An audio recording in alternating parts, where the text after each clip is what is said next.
Hello students, स्वागत है आप सभी का आपके अपने YouTube channel unique maths study में। आज के इस वीडियो में हम प्रश्नावली 4.6 के क्वेश्चन नंबर 1 से लेके क्वेश्चन नंबर 6 तक को सॉल्व करने वाले हैं। बहुत ही इजी सारे क्वेश्चन है इस एक्सरसाइज के भी। तो चलिए एक एक क्वेश्चन करके देखते हैं। यदि आपने पीछे का कोई भी एक्सरसाइज मिस किया हो तो चैनल के प्लेलिस्ट से जाके वो वीडियोज देख सकते हैं। चलिए देखते हैं कि प्रश्न नंबर 1 से लेके 6 तक में क्या करना है। कह रहा है निम्नलिखित प्रश्नों 1 से 6 तक दी गई समीकरण निकायों का संगत अथवा असंगत के रूप में वर्गीकरण कीजिए। यानी 1 से लेके 6 तक में बताना है कौन कौन सा संगत होगा और कौन कौन सा असंगत होगा। संगत का मतलब जिसका जिसका हल निकाला जा सकता है उसे संगत कहेंगे, और जिसका हल जिसका सॉल्यूशन नहीं निकाला जा सकता उसे हम क्या कहते हैं, असंगत कहते हैं। तो ठीक है, यहाँ पे आपको ऐसा नहीं है कि एक्स और वाई की वैल्यू निकाल के चेक करना है कि संगत है असंगत। इसमें दूसरे तरीके से चेक करना है। वो तरीका क्या है चलिए देखते हैं। यहाँ पे पहला क्वेश्चन है x plus 2y equals to 2, और दूसरा मतलब दो इक्वेशन दिए हैं 2x plus 3y equals to 3। तो यहाँ पे ले लिया गया है x plus 2y equals to 2 and 2x plus 3y equals to 3। आपको सारे क्वेश्चन में इसी फॉर्मेट में लेट करना होगा। सबसे पहले हम मानेंगे लेट करेंगे ए चूंकि ये दो इक्वेशन है, मतलब दो वेरिएबल है तो 2 गुणे 2 में बनेगा। अगर 3 वेरिएबल होता तो 3 गुणे 3 में आव्यूह एक बनता। तो ऐसे समझ जाएंगे अगर 2 वेरिएबल होगा तो 2 गुणे 2 का एक आव्यूह बनेगा, अगर 3 वेरिएबल होगा तो 3 गुणे 3 का आव्यूह बनेगा। ठीक है, देखिए कैसे ए माना गया है। ए इक्वल टू हुआ है 1 2 2 3, यानी जो x का गुणांक है पहले लिख लेंगे और फिर y का गुणांक। अगर मान लीजिए कोई और वेरिएबल होता तो उसे भी लिखते। तो यहाँ देखिए x का गुणांक यहाँ पे 1 है 2, तो ऐसे लिखना है आपको। ये आप किस प्रकार से रहे हैं, कॉलम वाइज ले रहे हैं, स्तंभ ले रहे हैं 1 2 2 3 1 2 2 3। ये हो गया ए। अब होता है x, क्या होता है x जो वेरिएबल होता है, तो एक वेरिएबल x है और दूसरा क्या है y। तो ऐसे कॉलम वाइज लिखते हैं। x की वैल्यू क्या हो गया, कैपिटल X की वैल्यू x और y, और b लेते हैं।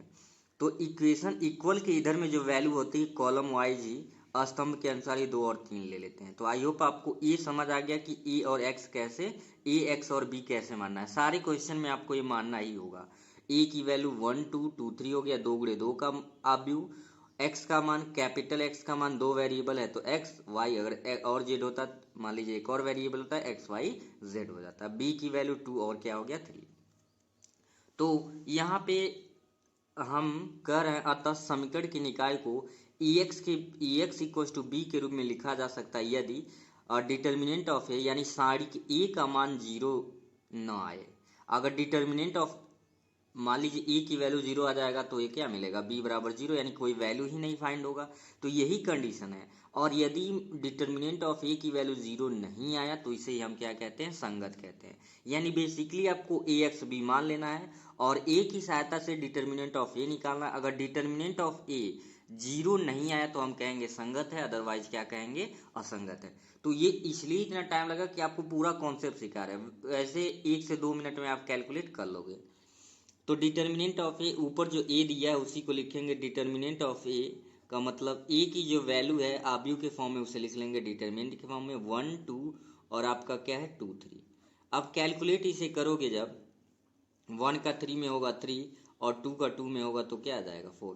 एक में 3 का गुणा करेंगे 3 और 2 दूना कितना हो गया 4 हो गया। यानी दिस इंप्लाइज डिटर्मिनेंट ऑफ ए की जो वैल्यू आ गई वो क्या आ गई 3 - 4 यानी -1। बिकॉज क्या लिख देंगे, determinant of A not equal to 0, अतः यह क्या होगा, संगत होगा। क्या होगा, ये संगत पता चल गया। क्या पता चल गया, संगत। देखिए सिंपल है, बाकी सारा कॉन्सेप्ट समझाने में, लेकिन कैलकुलेट आप 1 मिनट भी नहीं लगेगा, आप तुरंत बता दोगे संगत है कि असंगत। ठीक है, चलते हैं अगले क्वेश्चन पे। अगर यहाँ पे देखिए दूसरा क्वेश्चन आप सॉल्व करके बताएंगे संगत है कि असंगत। मैं तीसरा क्वेश्चन यहाँ पे आपको बताने वाला हूँ। ठीक है, तो तीसरा क्वेश्चन के यहाँ पे सॉल्यूशन करेंगे हम। x plus 3y equal to 5 है एंड दूसरा जो इक्वेशन है 2x plus 6y equal to क्या है 8 है। क्योंकि दो वेरिएबल है तो 2 गुणे 2 का बनेगा। इसमें लेट का लेट मतलब माना a की वैल्यू क्या होगा, अब तो समझ आ गया होगा 1 2, क्या होगा यहाँ पे भी 1 2। और b की वैल्यू क्या होगा 3 6, तो यहाँ पे लिख लेंगे 3 एंड 6। x की वैल्यू क्या होगा, दो वेरिएबल है यानी x और y हो गया, ठीक है। और तथा अगर हम b की बात करें तो b की वैल्यू क्या होगा 5 एंड 8, 5 एंड 8। इसे वैसे लिख रहे हैं, अभी इसका कोई काम है नहीं। नाउ अब हम सीधे निकालेंगे डिटर्मिनेंट ऑफ ए की वैल्यू, क्योंकि हमें पता है वहीं से पता चलेगा संगत है कि असंगत। तो डिटर्मिनेंट ऑफ जब ए निकालेंगे तो आव्यूह आपका जो है इसे बनाएंगे हम डिटर्मिनेंट के फॉर्म में, यानी आप आसारिक के फॉर्म में 1 2 3 एंड 6।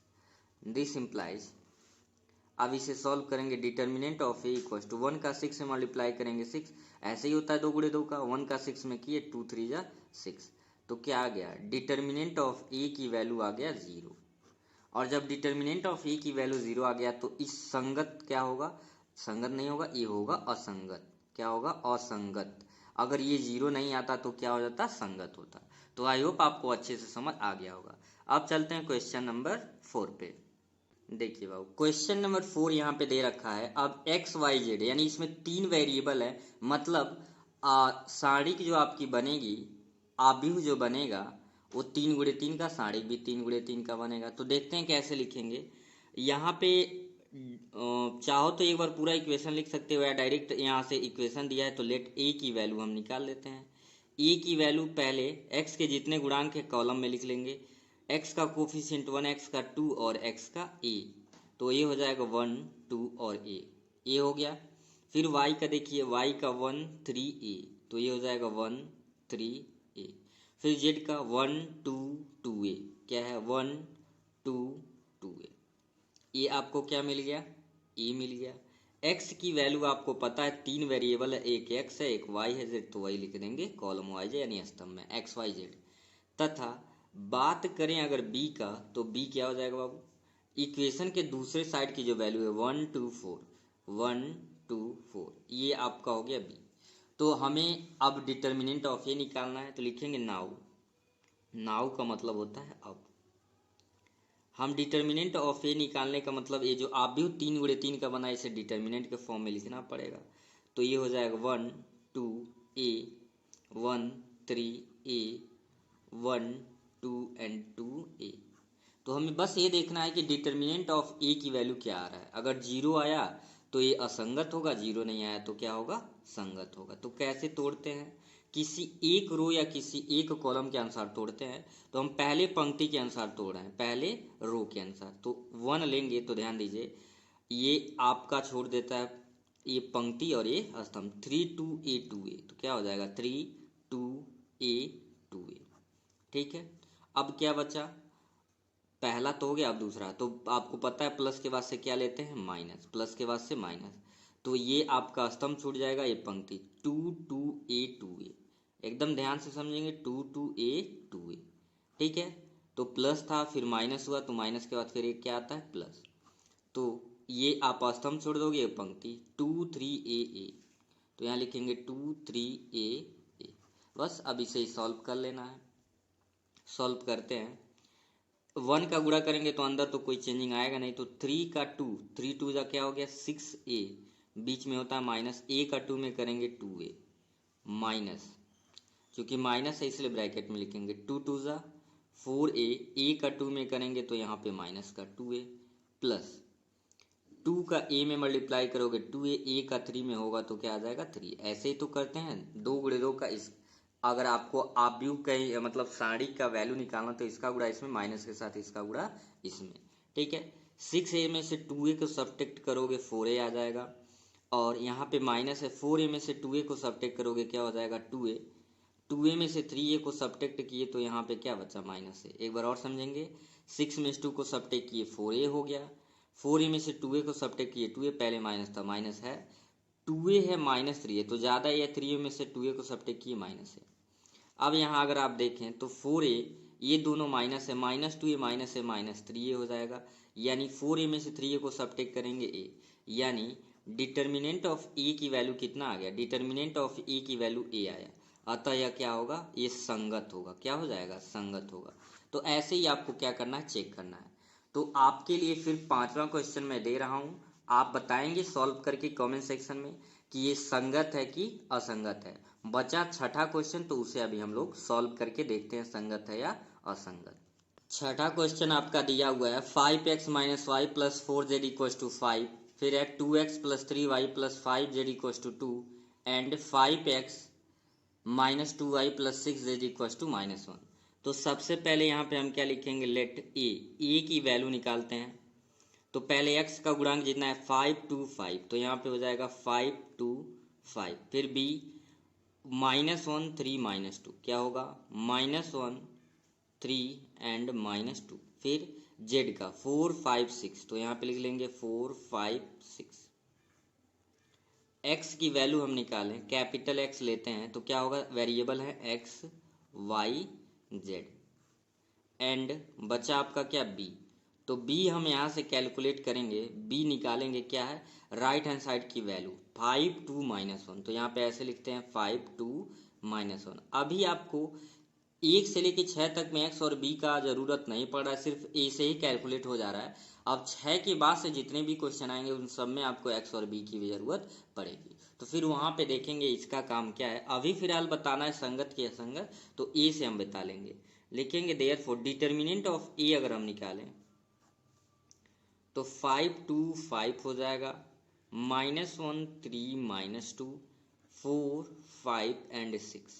ठीक है, तो किसी रो या किसी कॉलम के अनुसार तोड़ते हैं, पहले ही पंक्ति के अनुसार, पहले ही रो के अनुसार तोड़ देते हैं। 5 जब लेंगे तो ये पंक्ति और ये स्तंभ 3 5 -2 6, 3 5 -2 एंड 6, प्लस के बाद से आता है माइनस और ये भी माइनस है, तो इसे लिख लेंगे ऐसे कोष्टक में। ठीक है, तो ये दूसरा स्तंभ और ये पंक्ति, मतलब पहली ये पंक्ति और ये स्तंभ छोड़ देंगे। 2 5 5 6 क्या हो जाएगा, 2 5 5 6। तो प्लस माइनस फिर क्या होता है प्लस, अब क्या है 4। तो ये आपका स्तंभ और ये पंक्ति 2 3 5 -2, तो लिख लेंगे 2 3 5 -2। ठीक है, अब कैलकुलेट करते हैं। 5 3 का 6 में मल्टीप्लाई करेंगे 18, बीच में होता है माइनस, लेकिन ये भी -2 का 5 में करेंगे -10, तो माइनस माइनस प्लस 10 हो जाएगा, माइनस माइनस प्लस हो गया। 2 का 6 में मल्टीप्लाई करेंगे 12 और 5 5 कितना हो गया 25 प्लस 4। 2 का -2 में करेंगे हो जाएगा -4 और बीच में माइनस, 5 3 15।